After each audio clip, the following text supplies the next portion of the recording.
আজ একটু সকাল সকালই বাজার গেলেন পরিতোষবাবু। ওনার মেয়ে জামাই আর ছেলে আসছে।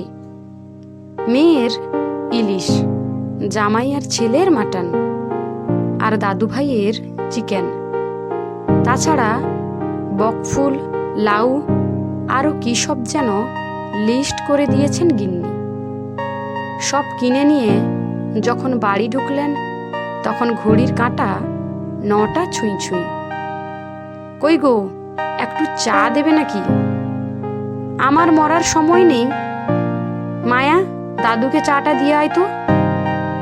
চা নিয়ে মায়া আসতেই পরিতোষবাবু বললেন, বুঝলি মায়া, বুড়ো ঘোড়া তো, তাই কেউ আর পোছে না। তোর দিদিমাকে ডাকলেই রেগে যায়।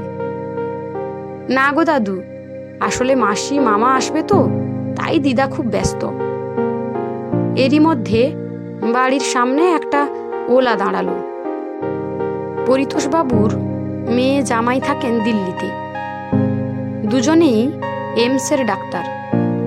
ছেলেও দিল্লিতেই চাকরি করে। ফলে দিদি আর ভাইয়ের যোগাযোগটা আছে ভালো মতো। দুপুরে খাবার টেবিলে বসে পরিতোষবাবুর মেয়ে বলল, মা, তোমার কি মনে হয় আমি এখনো 16 বছরের মেয়ে? তুমি এক অয়েলি রান্না করেছো কেন? আমরা কেউই ইলিশ ভাপা খাবো না। আবার মাটন মারবে নাকি? একটু খা, রাঁধলাম তোর জন্য।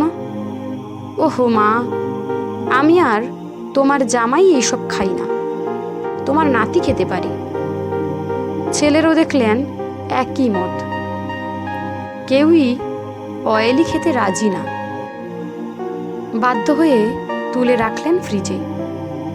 চোখটা অকারণেই ভিজে গেল। খাওয়া দাওয়ার পর ছেলে বলল, মা বাবা, তোমাদের সাথে আমাদের কিছু কথা আছে। ইনফ্যাক্ট এজন্যই আমাদের আশা। দিদি আর আমি ঠিক করেছি এই পুরনো বাড়িটা কোনো প্রমোটারকে দিয়ে দেব। আমরা 3টে ফ্ল্যাট পাবো, আরও ক্যাশ টাকা। তোমাদের তো বয়স হচ্ছে, কার কি হবে কখন কে জানে।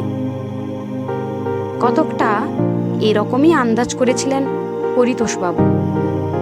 না হলে হঠাৎ বলা নেই কোয়া নেই, মেয়ে জামাই ছেলে একসাথে, ওনারা ভাবতেই পারছিলেন না। বাবা, তুমি কিছু বলো। তোমাদের ফেরার টিকিট কবে যেন? পরশু। কেন? শোনো, তোমরা তো আমাদের দেখতে আসোনি, এসেছো নিজেদের আখের গোছাতে। এই কথাটা দিল্লি থেকে বসে ফোনেও বলতে পারতে। তোমরা বরং কোনো হোটেলে চলে যাও, আমি আর তোমার মা বেঁচে থাকতে পারবো। এ বাড়ির একটা ইঁড়ও ভাঙতে দেব না। কিন্তু বাবা, আমরা তোমাদের ভালোর জন্যই বলছিলাম। তোমাদের ভাবার দরকার নেই, আমরা নিজেদের ভালো বুঝি।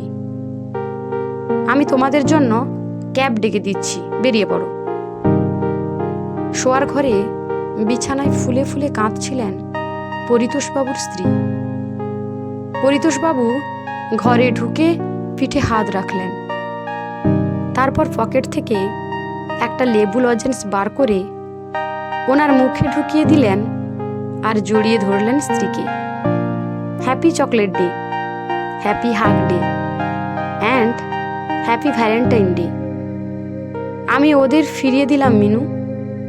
আমি আর তুমি এই হোক না আমাদের জগৎ। আমরাই আমাদের ভরসা, কাউকে প্রয়োজন নেই আমাদের। পরিতোষবাবুর কাঁধে মাথা রাখলেন মিনু দেবী। আজ আরও বেশি বেশি ভরসা করতে ইচ্ছে করছে। চোখ দুটো বুজে আসছে ক্লান্তিতে। সারাদিন কম তো ধকল গেল না। পরিতোষবাবুর কাঁধে মাথা রেখে তিনি ঘুমিয়ে পড়লেন। পরিতোষবাবু উঠে গিয়ে জানলাটা খুলে দিলেন। দূরে যেন কোথাও একটা সুন্দর গান বাজছে। শেষ বয়সে দুজন দুজনের ভরসা হয়ে ওঠার গান।